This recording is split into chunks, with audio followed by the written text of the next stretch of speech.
Welcome, welcome, welcome to Crossroads of Cognizance, the show where we go over what's happened over the last week from the East Coast to the West Coast and everything in between.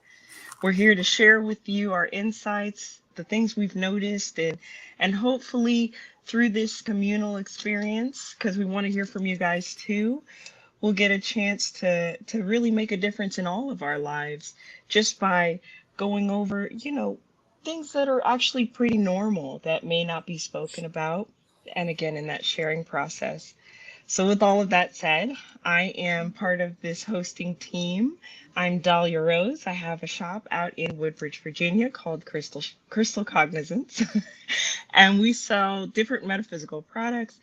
We do healing classes, healing sessions, intuitive work, and we're just here to support our local East Coast community. And with me, I have here. I'm Katrina Rasbold. I'm half of the owners of Crossroads Metaphysical Store in beautiful Shingle Springs, California. We do cleansings of all different kinds. We do aura cleansings. We do soul retrieval. We do spiritual cleanses to remove curses and crossings and things like that. My husband does aura alignment and chakra alignment. We also do spell work for people, and we have a giant retail store that's out there as well, and do mail orders. So we have, and remote work. So we have a lot going on with our shop. So we're holding down the West Coast, Dahlia's out on the East Coast, and you all are the peanut butter and jelly to our pieces of bread of the sandwich. So we hope that you'll jump in there and tell us what's going on with your week and what you're seeing manifest, because we like to see the trends that are happening right now. Absolutely. And we'll check your comments after the show. So if you catch us on the replay, be sure to leave those comments down there. With everything that Katrina and I do, as well as Erica, she mentioned her other half, between our shops, we end up seeing a lot of people for very interesting different experiences, and those can culminate around different planetary events. So pre-show, we were just talking about the full moon in Leo that just passed. So, with this concept in mind, we there are usually themes around the full moon, and you may see these things kind of trending on TikTok and different social media outlets, but then there's the personal element. So I thought maybe Katrina, you could take us through. What was the full moon in Leo supposed to be? Because it started yesterday, right? It did. And our February full moon is the snow moon. And so for part of the country, they're still under a great deal of heavy weather. We actually have beautiful weather right now. It's been hanging out in the 60s during the day and then gets down to around the 40s at night. And but the snow moon represents that last bit of cold before the warmth of spring starts to come in.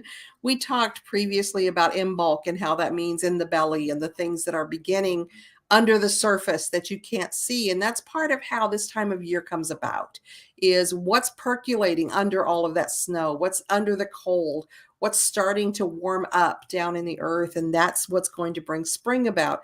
If I'm not mistaken, and Dahlia, correct me if I'm wrong, I think Leo is ruled by the sun. Is that right? It is. Yes, And Leo and Cancer so, are the only ones that have a single planet rulership. They don't share it with anybody else.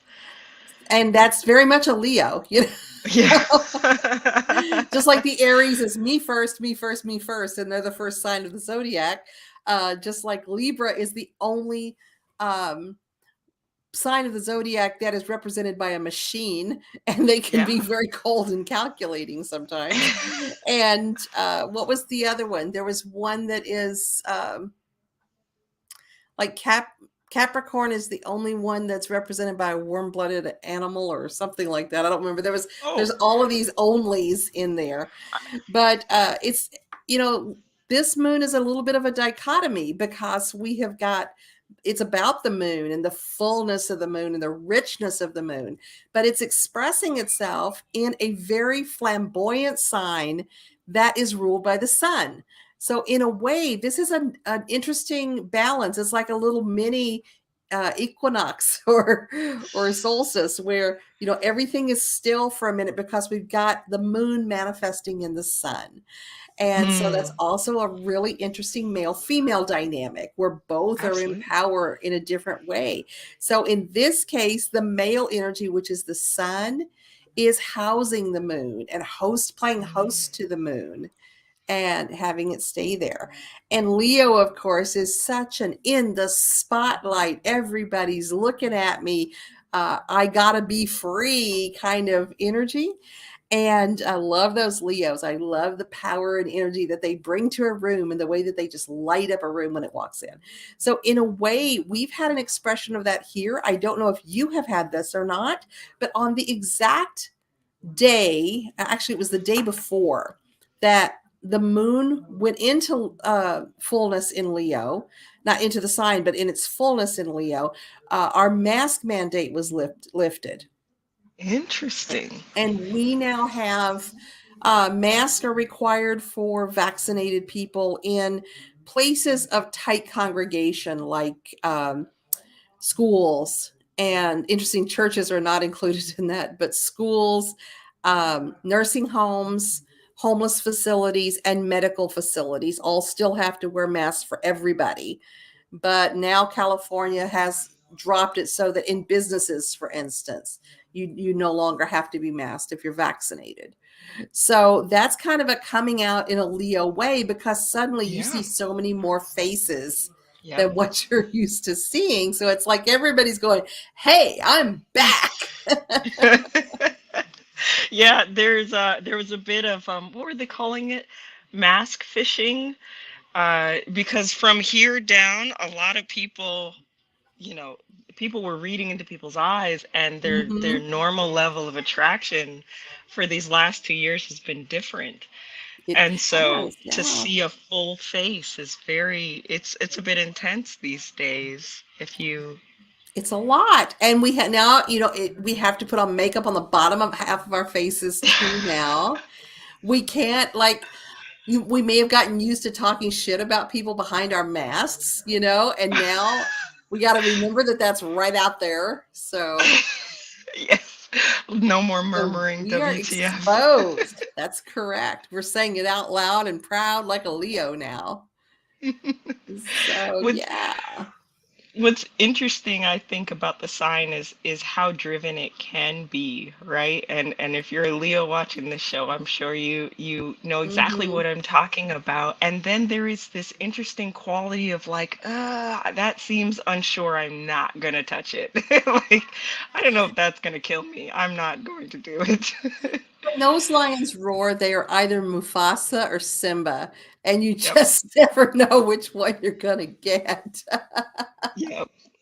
And but there is that sense, like they keep that dreaming sense in spite, right? And I think that I was seeing those kinds of themes come up over here. People were like, yeah, I'm gonna go after my dreams, and this is it, and I'm gonna do this cleansing because it's gonna set me on the right Mhm. path. And me being the grounding Virgo that I am, I'm like, okay, yeah, that's beautiful. Yes, do it. But also, let's talk about bringing you back to earth a little bit and get realistic about, what your first step is so you don't lose your momentum. Because that's pretty easy to do, I think, for Leos Mhm. too, like to burn so hot and so bright and then kind of snuff themselves out, if you will. You are so right. They do sometimes burn out early. And also, when you mentioned that about dreams, one thing I've really noticed is that over the last 2 years or so, we've been in um, this weird stasis Hmm. with the virus, and people, they want to pull forward, they want to go back to the normal. There's not going to be a going back to the normal. That's not going to happen. All we can do is move forward. We are not going to be moving backward. We Right. can only move forward with the information we have at this time, and create a new normal. But everybody has had this sort of feeling of waking up, it seems like, after 2 years of being underground and in the dark and hidden behind the masks. And so it's interesting to see people's responses to that that spring energy that's coming in of waking up. It's time to get moving. It's time to do things. There's a lot of proactivity right now. Yeah, yeah, absolutely. And I think it's almost like oh, how do I say this? It's like there was enough time to prepare, where maybe there might have been charging forward with less knowing. People have had nothing but time to get ready. And if and this is not to come down on anybody who doesn't feel ready to move forward, but those Mm-mm. people that are taking their steps, it seems like they've gathered a lot of energy behind that, and so like you said, it's flamboyant, it's fully charged when they're coming out. Now, I think the other side of this energy, like you were saying, coming out and um, uh, the intensity of Leo is the sometimes emotional intensity. I know we talked a little bit about that, and how that's been coming through our clients, Leo or otherwise, every spectrum of person. It's been a Mm-hmm. bit of an intense emotional time as well, It which has led to has. some interesting outcomes, right? Like, It really has. Yeah. yeah, You were mentioning coming out and spectrum, and one of the things I'm seeing happening is that I know more and more people who are getting more in touch with their place on the gender spectrum and what that looks like. yes, And I've had, I think, four different friends in the last 6 months or so, and relatives and all different people who have shifted their perception of where they are, or they're revealing their perception, or accepting their perception, and honoring their perception. And so that's been a really huge change that's been happening. So I'm getting used to lots of different pronouns and names right now, yes, and wanting to honor that, and sometimes not doing a very good job, especially with somebody I've known for a really long time. I yeah, I have found that in that situation, I depend a lot on visual cues to tell me that something is different. My right. granddaughter, for instance, is trans female, and I, of course, very much want to honor her transition and how hard she's worked for that. But she looks exactly the same as she Oh, did pre-transition, and she's 18. So, I work very hard to honor that and to be consistent. And it's just, after 18 years, I have trouble remembering this. We need a different name. We need different pronouns. And I don't want to be that grandma, who's like, oh, I'm right. too old to shift how I. Well, and that's the whole point, right? Is to not be that person that's just like, well, I knew you beforehand, so I mean, Mm, that's got to be a painful process. But when you're talking oh, about making that shift, it makes me consider, one of the things that I think we struggle with, is being present, right? Like as healers, as human beings, being present, being in your body.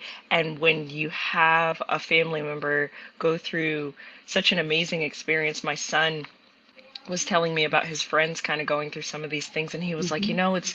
it's an opportunity for them to find their real self. And he's 11, so I was pretty blown that he had that level of That's insight. but exciting.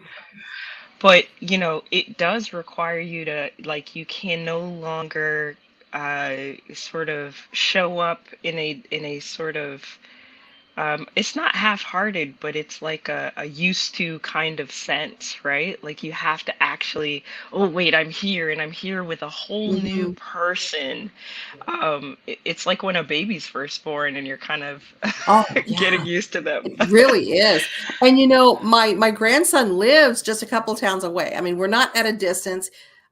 My granddaughter, see, look, I just did it. My granddaughter is 20 minutes away from me, but we were not involved in the discussions with my son and the experiences that my granddaughter went through in coming to the knowledge of this part of herself. And it was just, I read on Facebook Oh wow. and was like, wait, what? And of course, there was that driving urge to be maternal and be supportive and be there. And I had to pull back and say, she didn't include you in the evolving of this. So you have to be there and be present and engaged in the way that she has chosen for that. You can't rush in and overly, maternalize this situation, because it's not about you. It's about Right. them and what makes them feel comfortable. But that's, lots of people are coming into themselves right now and learning new things about, as Eric pointed out, relationships that survive or Mhm. fail because of the last 2 years, and businesses that survive or fail because of the last 2 years. And with those two things going on, we're all going through huge changes as far as our identity. There's lots of first and second chakra stuff that's really flying around, and even up into our solar plexus, our personal power, and Yeah. how we define ourselves. Absolutely. And with touching on the sacral and the root chakra, we were talking a little bit about, so we've talked about people sort of coming into new aspects of themselves, but we're also seeing a trend of people actually getting out of themselves Mm-hmm. because of these experiences over the last years, maybe even the relationship piece. Like there's all manner of reasons for why folks are not fully embodying themselves or sort of being halfway out. And then you were bringing up, how sometimes they leave themselves places once they've left their body. So it's worth Mm-hmm. mentioning how we all leave our bodies when we dream, when we have different experiences, but sometimes we don't fully come back. And in that event, I know in Katrina's work, you tend to see like eggs that are divided, or Mm-hmm. when you're, can you describe that process? I can. And like you were saying, there are lots of times when we dissociate. We think about things like dissociative identity disorder, where it's, or what used to be called split personality, where we have a trauma that's so extreme that we become different people and set Mhm. up different gatekeeping and custodial identities that house different parts of ourselves. And that is so profoundly rare, unbelievably rare.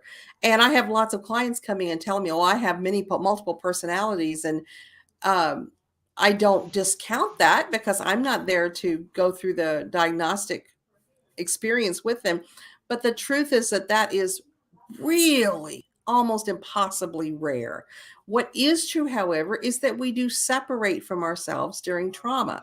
That's Absolutely. part of what lets us, mothers be able to lift cars off of babies and things like that, and do heroic acts that we wouldn't normally think about doing, are because that part of ourselves went to sleep, basically, or went away, allowing adrenaline to take over. And during trauma, a lot of times, especially if it's a trauma that's outside of our control, where we are powerless, such as watching something horrible occur and not being able to stop it, or having someone more powerful than we are inflict any type of trauma on us, we tend to sometimes break part of our spirit away. It's as though it just says, "This is too much for me to deal with. I'm out of here." And then we have a recovery process that happens afterwards. Now we go into that fight, flight, or freeze experience when the amygdala is open and Mhm. awaiting instruction, basically, "Hey, how do you want to deal with this? How do you want to deal with this? How do you want to deal with this?" Yeah. And I think that's where we escape through. I think the open amygdala is what lets us, part of us, out. And then as we Mm. heal, that amygdala begins to close as that adrenaline comes down. And if we don't get everything back, that creates spiritual discord, and it attaches us to that trauma. Yep. And so part of what we do, you and I, as healers, is we go back to the place of trauma to find that little soul piece and put it back in the person, and just draw them back in and get them back together so that they can experience wholeness again. And that does reflect in the egg. And Mhm. the way that we see that manifest is we do the cleansing with the egg. We break the egg into the jar, and where normally we would get a whole yolk inside the jar, we'll have a little piece that looks like it erupted and bled out a little bit, so that there's some of the yolk that has escaped the roundness of the whole yolk. And that tells us that we have some pieces back that we have to go retrieve and do a soul retrieval process. Now, I did a cleansing yesterday on a lady, a very dear lady that I've worked on before in the past. She's very elderly, and the yolk just exploded when I dropped it into the water. And I mean, it's not as though this is, oh, I pulled from this old shitty pile of eggs over here. I mean, this is from a block of eggs. I had done 3 limpias that day, and all of them had normal eggs. I did cleansings after, all were normal eggs. They're all the same age. They're all from the same carton. They've been treated the same way. And this one just disintegrated so that the yolk was fragmented all through the water. There was no integrity of the yolk at all. It was just exploded into a million pieces. And the only time I see this is when I have someone who is experiencing some type of dementia where they're just not there. Or sometimes it occurs when like if I were to do a cleansing at a time, a person, a shaman, for instance, is having a complete out-of-body experience where they're just not there, present, tethered in their body. And you mentioned that first and second chakra connection to this. You know, it's at the bottom for a reason. It's at our tailbone for a reason. It tethers us.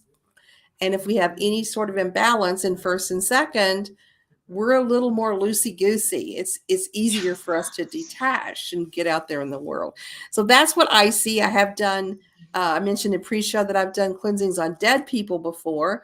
One was a woman as she was dying, a really dear friend, and another was on a dear friend about 3 years after she died, because her wife felt that she had been contaminated by some negative energy as she was dying, and she wanted that cleared away from her spirit. And so when you cleanse a dead person, there's a totally different presentation energetically than when you're cleansing a living person. And the chakras don't move. They're all locked, completely locked. And you don't feel the condensation of negative or hot energy like you would if you're running your hands over even remotely a person's energy. And you're usually just going to get a whole non-reactive yolk. Just bloop, it just sits there. Wow. Because So of course we with shed that stuff as we leave. right, there's no more attachment. So And what's your experience? I'm sorry. no, I no, didn't mean no. I to was talk gonna over say, you. I think it's worth pointing out, like you were saying with the eggs. You know, you brought up in class that we're dealing with chaos theory, so there's a reason you chose that egg, and the Mm-hmm. process that it went through while you're doing the cleansing determines the outcome. So, you know, there will always be something, but the variations are based on the energies, and it's a really Right. awesome practice, guys. If you've never had it done by Katrina, I highly recommend it. First you'll feel clean, then you'll feel whatever emotion needs to come forward, and then you'll feel clear. Yeah. So, that's pretty much how Wait it for goes. it. Wait for Right. it. I'm always like, oh, I feel great, and then I'm like, wait a minute, why am I angry? And then Yes. Where did that come from? with my experience as far as that disembodiment, it comes through in a couple ways. I get a lot of people that will sort of eject themselves in sleep and not fully come back. They're like, oh, I was astral traveling and doing this and doing that. And I'm like, yeah, but you Mhm. have all these doorways open in your field. And I'm sorry, but you are having a human experience. Like, we need you fully back. And then, of course, there is the traumas, and the way that these present are these individuals will come in oftentimes slumped over. Um, I guess for me, if I was to describe what I'm looking at, there is a bit of a gray appearance to them. It's almost like if I needed glasses to see them clearly.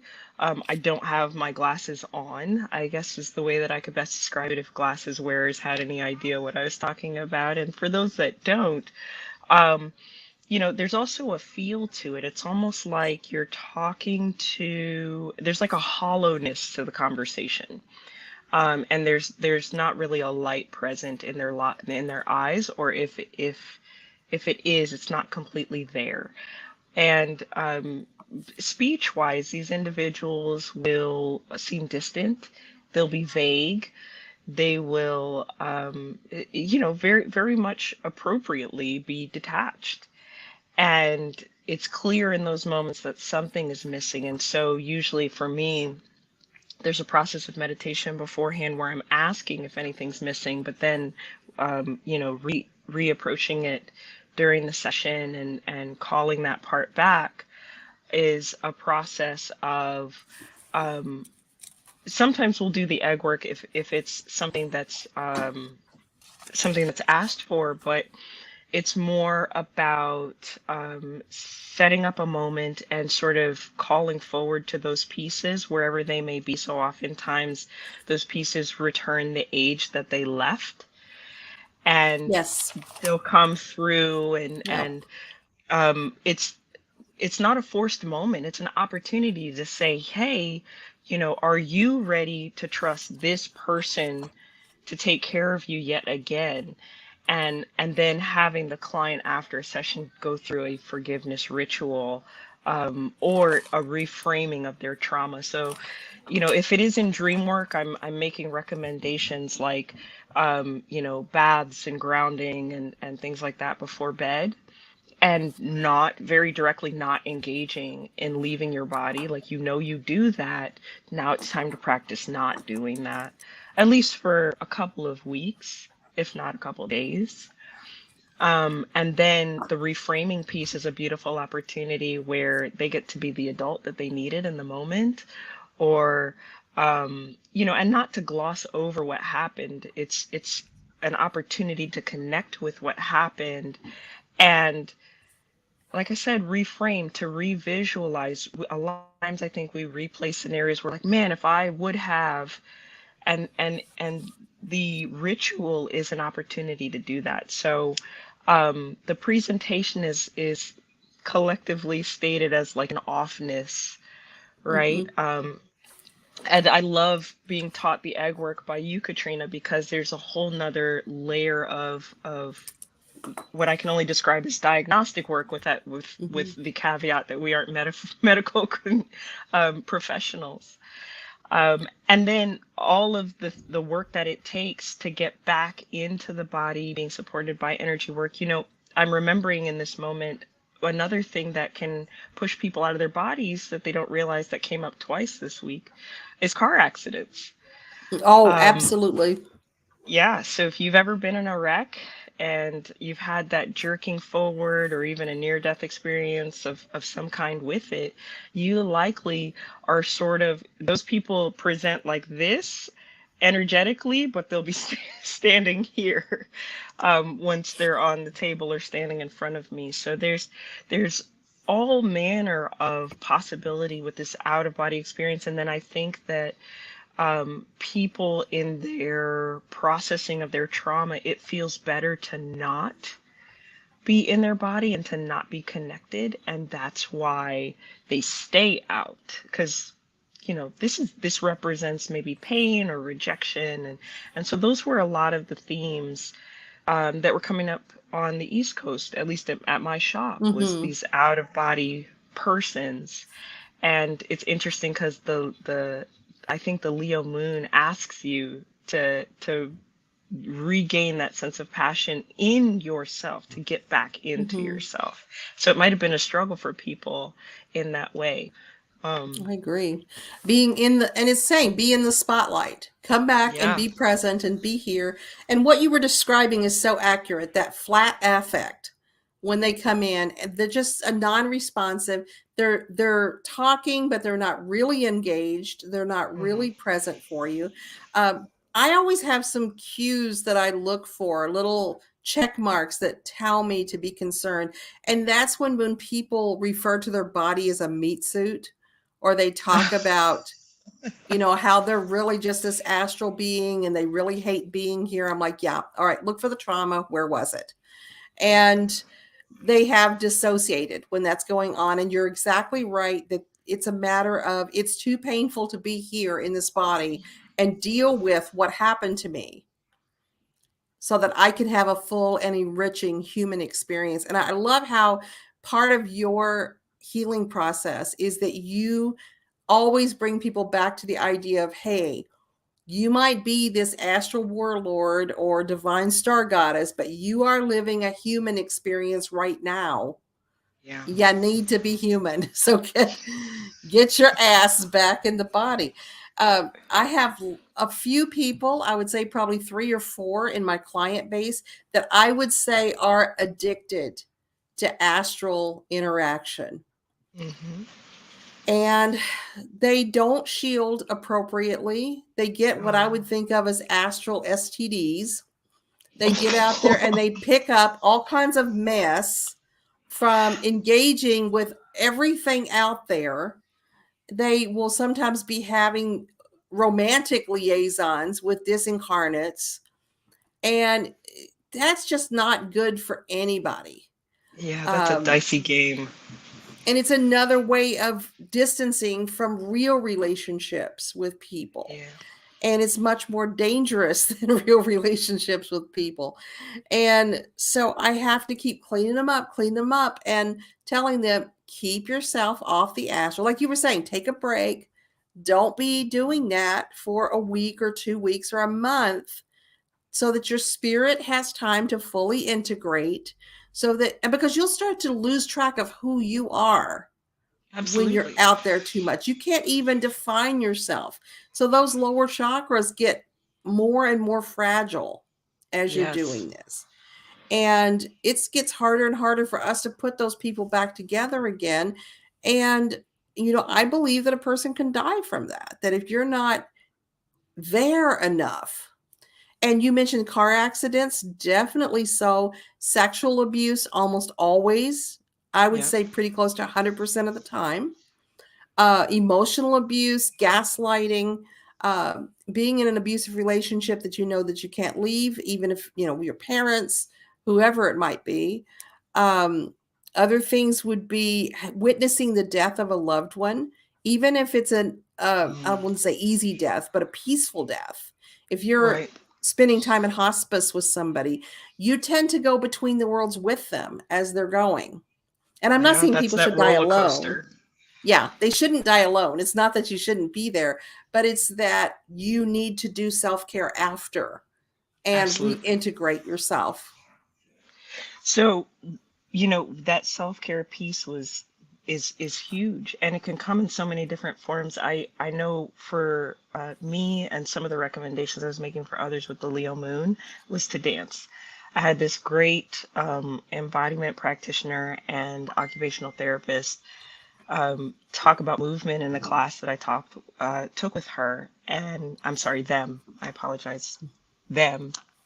I took with them, and they would talk about movement and vibrating, and so I know with the Leo moon yesterday, I found myself in movement. I found myself connecting with music in different vibrational ways, and then even still, I got a chance to see there's a production out here called Shen Yun, Mm-hmm. and it is completely Chinese dance, and it's cultural based, and they're telling stories in it. And as I'm watching it, it made me realize how dance is a part of so many cultures across the world, and they use it to tell stories and to continue their culture, especially in places like Hawaii and places like that. And I started thinking about America, and I was like, we don't have anything. Like, because we are the melting pot, not that we necessarily should have one sort of streamlined focus, but we have nothing to hand down to our descendants. And I think that contributes to us not moving. And I think that's why, by the way, just to interject quickly, I think that's yeah. why the fundamentalist churches responded so negatively to rock and roll, because of the energy raising and Yes. the connected mind that comes up when you're doing that. I think that Yes. it scared them to death. Yeah, and it drops you right into your heart center, reconnects you right back to you, right back to your culture and everything that you came from. And and so watching these individuals, I was like, I think this also contributes. This might be a stretch, but I think that that's why we all, or one of the number of contributing factors to our disease process is like heart disease.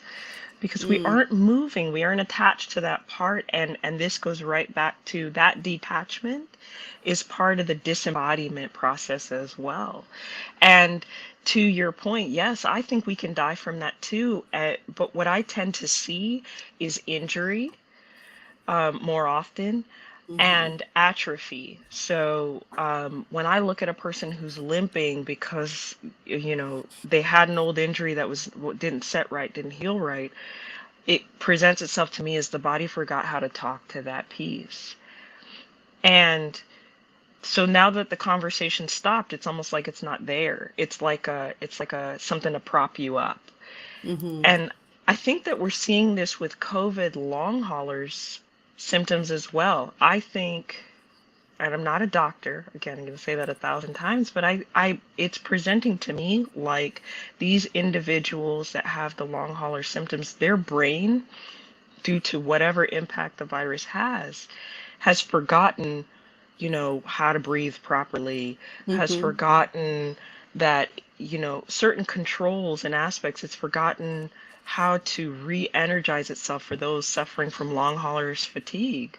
There's a disengagement that I think is happening in the COVID long haulers process that the body has to go back and remember. It's almost like we all need rehab um, to get back on the saddle.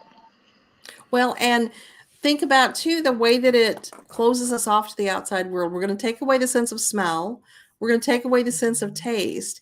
And those are not only two of our most protective measures, but it's also about our ability to experience ecstasy and Mm, to process yes. joy because we love the smell of our lover. We love the smell of our mother. We love, Mm, we loved the taste of mother's milk, and that's what told us we were safe. Comfort foods, yeah. all of our abilities to soothe go away. Wow. It's a merciless process because it says not only are we going to make you sick, we're going to make it so you can't enjoy anything. Yeah. You can't breathe right, so you can't have crazy sex. You've got a gorilla sitting on your chest. You can't move. Yeah. It's horrible. It's an insidious disease.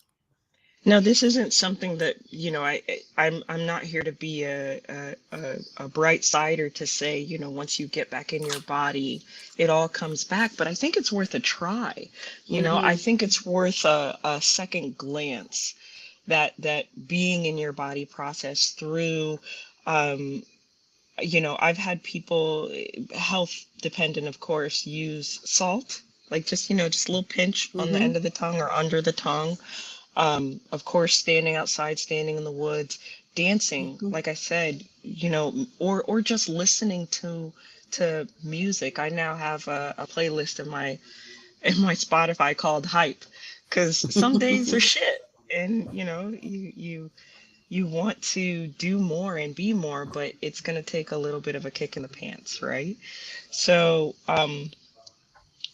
whatever you have to do to get in your body. And another thing is massage. So, when's the Mm. last time you gave yourself a face massage or you touched your own hands? We rely so much on others to touch us. And there's an opportunity to reconnect with self through self touch in all ways. Mm-hmm. So, there's a lot of in getting back into the body opportunities. And we don't necessarily have to take the negative components that pushed us out and say, oh no, this happened, and be stuck there. We can say, thank you for the awareness, and take the journey back and realize it may be long. Um, so, And what we're looking at with all of this is the issue of balance. For instance, one of the times we leave our bodies is when we orgasm. For yes. that fleeting moment, we're kind of gone. I had one friend of mine who was actually a certified sexologist. I mean, he was actually Cool.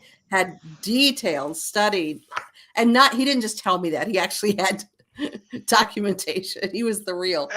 But he used to say, we all orgasm alone, and I said, I don't know, I'm not sure I can buy with that. But he said no. He said everybody at that moment disconnects for that time. It doesn't matter who they're with or what they're doing or where it's coming from for that moment. It's all about them. They're in their, their Hmm. space.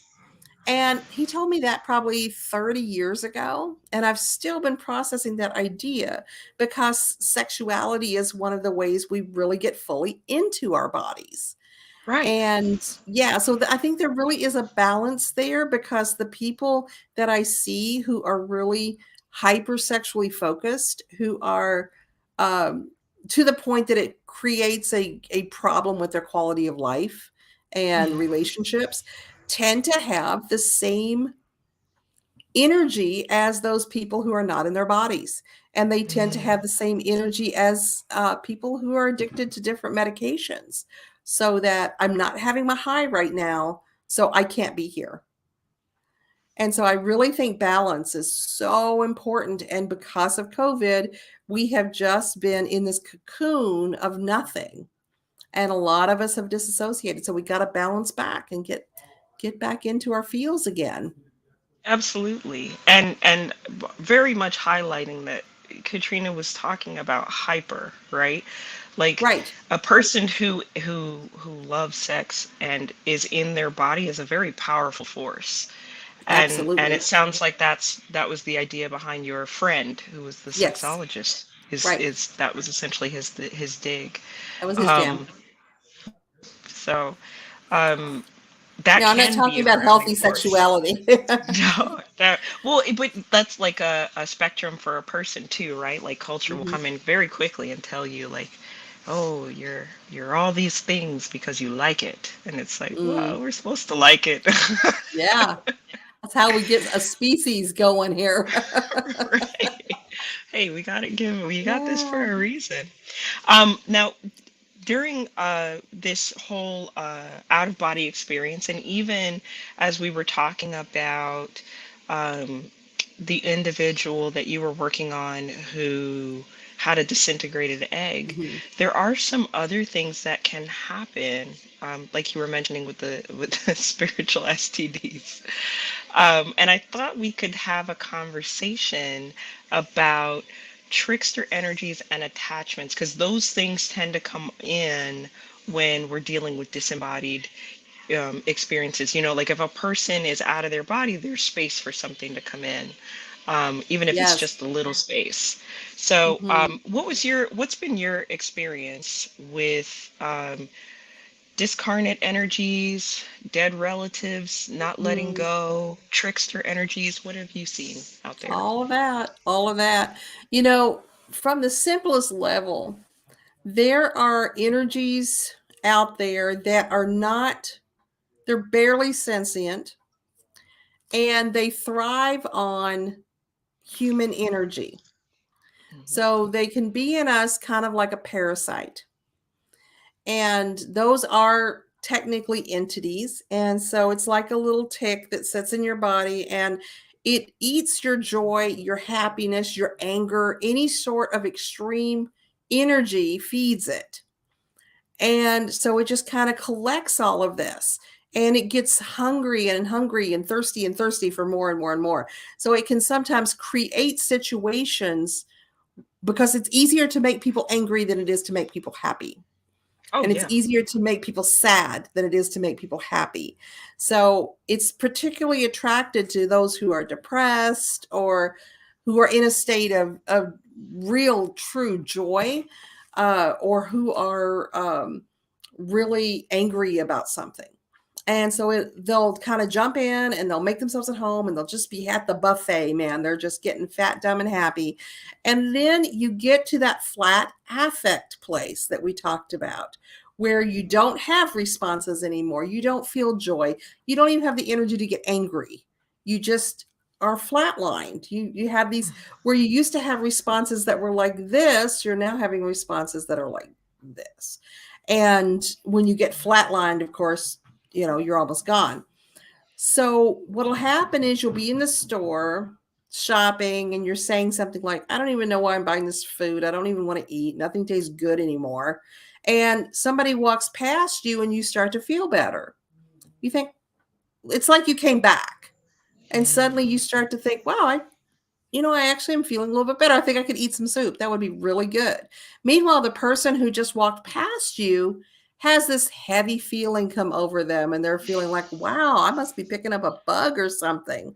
And what happened was that little parasite, that energy parasite, the true energy vampires of the world, that live in your body, suddenly got bored of you and saw better digs over here and jumped. So that's one form of entity that we can pick up that can Hmm. literally change how we engage the world, how we feel, our capacity for joy, our capacity for reaction out there on the astral, and especially those car accidents. Man, there's something about car accidents. They're so sudden, they're so terrifying, they're so jolting. You don't know if in that moment if you're going to come out alive or how bad it's going to Right. be. So it's absolute terror in the moment that you have a car accident. And so everything just gets blown open, even if it's just a little fender bender. That moment of crisis, everything just blows apart and you are wide open. And I think that's the most common place that outside entities can come in. Now, people get all worked up and worried about Ouija boards and things like that. That isn't nothing compared to a car crash. That's when any low level piece of shit entity that's cruising around for a human body to drive around and have some fun with is going to pop in. That's why Right. it's so important that if you have a trauma like that you get with a spiritual counselor right away, get help right Absolutely. away. Even if you Absolutely. feel okay, just get checked out. Surgery is another time. Yep, I was gonna say Anytime, hospitals. yeah.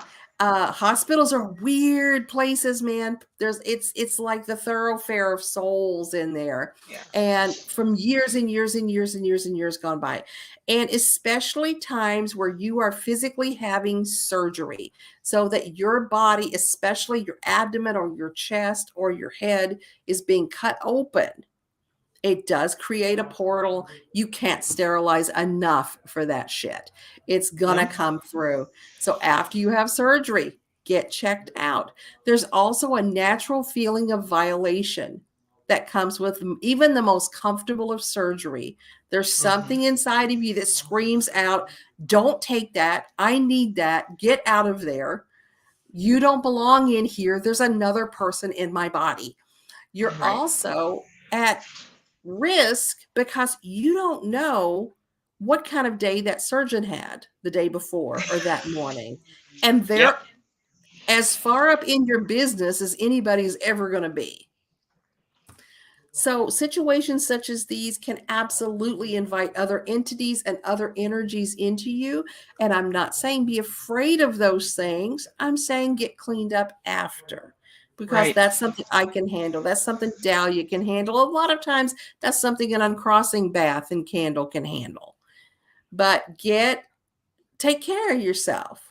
Absolutely. So that's Absolutely. that's When been they my experience. Yeah, the surgeries, the car accidents, the energy entities, and just trauma. Trauma leaves you open for that all kinds of stuff to come in. So I see a lot less problems with people using tarot cards or Ouija boards or all the things everybody's afraid of, and more Yep. from just day to day life issues like that. Well, I've even had, I would say that these things coming from drug-induced situations is less likely as well. I mean, Mhm. it's definitely a problem, but I feel, at least in my experience, that you're more likely to catch and pick up an entity or negative energy from a family gathering than you are Yes. from getting high. Um, and there's a lot more in-depth explanation as to why, but you know, like Katrina said, if you are picking up some of these things, it's just about balance. We aren't meant to be avoidant, but the more that you know, the more you can do about. I know when folks come into the shop and they have attachments on them, the cravings that you mentioned are a really big thing. And sometimes these attachments or these entities are relatives. Mm-hmm. who just can't let go. And I've seen a couple of folks, trying to do their healing, and there's a relative or a person attached to them that is hoping to get the same. And in some instances, individuals have wanted them to be gone, and in others, they want them to stay because it's nice having Grandma so and so around, not realizing that they're not moving forward on their journey with Grandma so and Mm-hmm. so.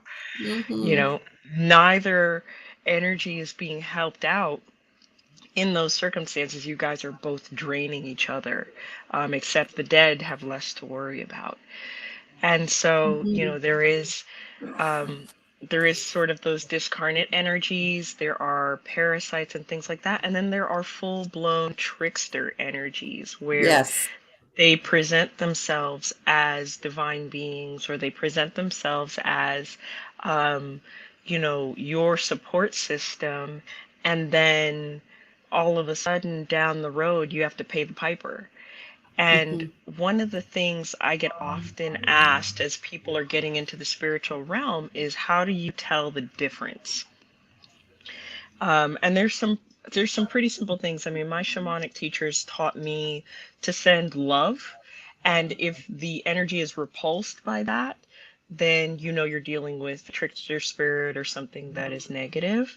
And then I was also taught that they can't lie, and so we have to ask the questions. You cannot assume that Archangel Michael is there every time. You are, or rather, that's not necessarily what I mean, but kind of what I mean. Like, you Archangel Michael isn't going to be pissed off if you ask every single time, like, hey, are you the real deal? Because discernment is important. It's important to say, Mm-hmm. hey, is this the energy that I'm used to working with and dealing with? Because at any moment it could change. As your light grows, so does the equal and opposite of what you deal with. Mm-hmm. And so it only makes sense to have those sort of checks and balances, and make sure you're asking direct questions, like, you know, not just, are you of the light? Well, if it says yes, there's a lot of spectrum of lights. Don't just ask that. Ask, Right. you know, ask for identifiers, ask for positive influences. And then another way to tell is that a lot of these energies, I don't know if this has been your experience, Katrina, but a lot of these energies will try to boost your ego and work through that rather than encouraging you to grow. They'll, oh, well, you're powerful and mighty, and I'm here Mm-hmm. to support that. And it's like, well, okay, when you look at it, what does that actually do for your spiritual path and your growth? It's not that they should be cussing you out or making you, belittling you to inspire you as if you were some sort of sports person, but boosting your ego does not inherently do anything. It doesn't make you do anything. It just makes you more self-centered instead of, you know, working on healing yourself. Or if your path is working with the collective, you know, your ego can't help those things. Your ego can only serve you. And That so is if you so have true. energies pandering to that, then you may want to reevaluate, and you can send them away at any time. They're hoping you won't.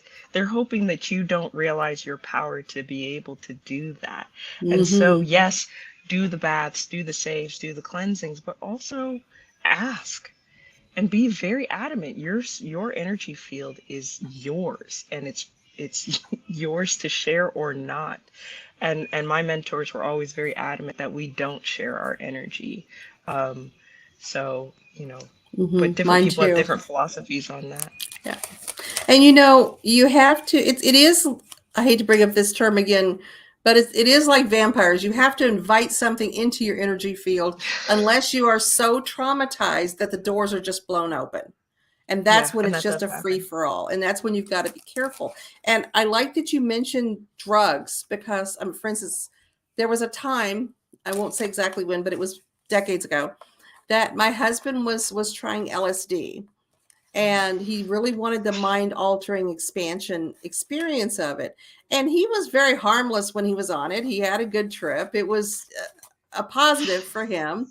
And he was sitting on our couch in the living room and he wasn't doing anything. Everything was happening in his head. And his dog growled at him the whole time and was really kind of pulling to attack and didn't want anything to do with him. That dog knew something was going on there. Even though he loved Eric so much, he knew something was wrong. And I see spirits as the same way. Spirits, good and malevolent, actually, don't like to go into a body that's high. They know there's something off with this host. And so when people get afraid that they're going to invite all kind of horrible spirits on when they're high, I got news. They don't like it. They don't like to go there. You might see things, but as far as them coming into you, that is going to be very rare that actually happens. They don't like drugs at all. And yeah, so that's been my experience. At least I could be wrong, but from my perspective, now they have no problem with alcohol. That's different. Alcohol is one thing. Yeah, that's a weird one. It's mind altering stuff. That hallucinogens, they do not enjoy it at all. And pot, they don't seem to love a whole lot. But when you were talking about ancestors, one thing that occurred to me is that people believe that if they're working with their ancestors, I'm putting out offerings for my ancestors, I'm calling in my ancestors. Not all your ancestors were good. Yeah. And people think that just because they're ancestors or just because somebody died, that they are now benevolent. And I have found that a lot of what we do in life assigns our character after we pass on. Now, I agree with you. My experience and also what I was taught by my mentors is that that lying doesn't happen. However, you have to be sure you're asking the right questions because the trickster spirits will play games with the words and tell you the truth, but in a way that leads you to believe something different. And I completely am on board with your ego. That is your ego point. That is one really big tell-all. If you are talking to your spirit guides or this disincarnate being and you're starting to feel angry or you're starting to feel pompous or you're starting to feel like I just need to go get revenge on these people, or they're building you up to do something that is not loving and productive, that is probably not a benevolent spirit that you're dealing with. And can I add to what you're saying with that? If they're telling you that you need to go and show these people as a form of revenge, you're going to show them that X, Y, and Z, that is playing to your ego as well. That's a form of vengeance, I guess is what I'm trying to say. Yeah. And also saying things like, I need you to take control of this situation with this woman to prove something to me, then you will be worthy of my attention. If they're asking you to prove your devotion or prove through harming another person that you should have their time, this is not a good spirit to be working with. Your spirit team, your crew should be working to create learning and advancement and development of your spirit. That is their only, and protection and support. That's their only role. And they're just as much invested in it as you, so why would you need to prove your worth? Like, they're not getting ahead without you doing your work either. So to ask for proof is a whole nother ball of wax, a whole nother animal to deal with. And then just be like, all right, well, clearly I'm not the vessel for you, and so off I go, because there's plenty of others, to deal with. I mean, there is no shortage of energies that we can work with in this realm. So, and positive, I might add. Right. So, but if you do find yourself dealing with those trickster species, just know that you have your own gift and your own power, and get back in your body. That's That's the thing. That's the One of the culmination of fastest everything. ways to get back in your own body is to talk to real people. Oh yeah. Have a good, enjoyable, fulfilling conversation with somebody you can trust to meet you on that level. Yep. Like they're no matter how down she is, and I hope this isn't just me abusing. I can send a message to Dahlia and I can say, "Are you Oh, there? Have you got a minute?" Girlfriend is gonna show the fuck up, and she's gonna be right there. She could be dealing with all kinds of crap. What do you need? Or she'll say something like, "Man, I was just hoping I'd hear from you," and we will connect and we can get that energy flowing, and I get right back in my body. And yeah. so you have to find your person that Yeah. you can depend on to tether you back and bring you back. And that And know helps a that you're lot. and know that you're worthy of that person if you haven't found them yet, right? Like there is no shortage of people. If it's not me or if it's not Katrina or you're still on that search and it's not a significant other, your community is out there. And it just Mm-hmm. is. So I find that that's a bit of a worthiness thing that comes up too. It came up a lot this week. So, folks, we are at that time again, and we have had an opportunity to share and discuss about planetary aspects. I think that comes in every show, at least once. The full moon in Leo was yesterday. Those energies are still present today. If you find yourself wanting to work with them, go after your dreams, deal with your emotions. But our recommendations from all of that is to stay in your body. You're here. And in the process of being in your body, you may discover whole new elements, whole new genders, identifiers, and things that just make you unique and that much more of a beautiful person. And move. That's another thing we discussed. Move your bodies, dance, create your own playlist that is like the pull me out of my head and back into my body playlist. That's what we can call it. And know that as you're having different experiences with balance, if you're out of your body, you can always come back. If you need to dust yourself off because it was a car accident that threw you out or surgery, seek professional, reputable help. And I think we can all make it through together. This isn't a hard journey. You don't have to be an immaculate being. You just have to be yourself.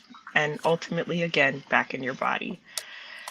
So with that, I think we will call it a night. We'll put the show back in the fridge to take it back out next week, next Thursday. We hope you can join us. Like and subscribe if you can, and we'll see you next time.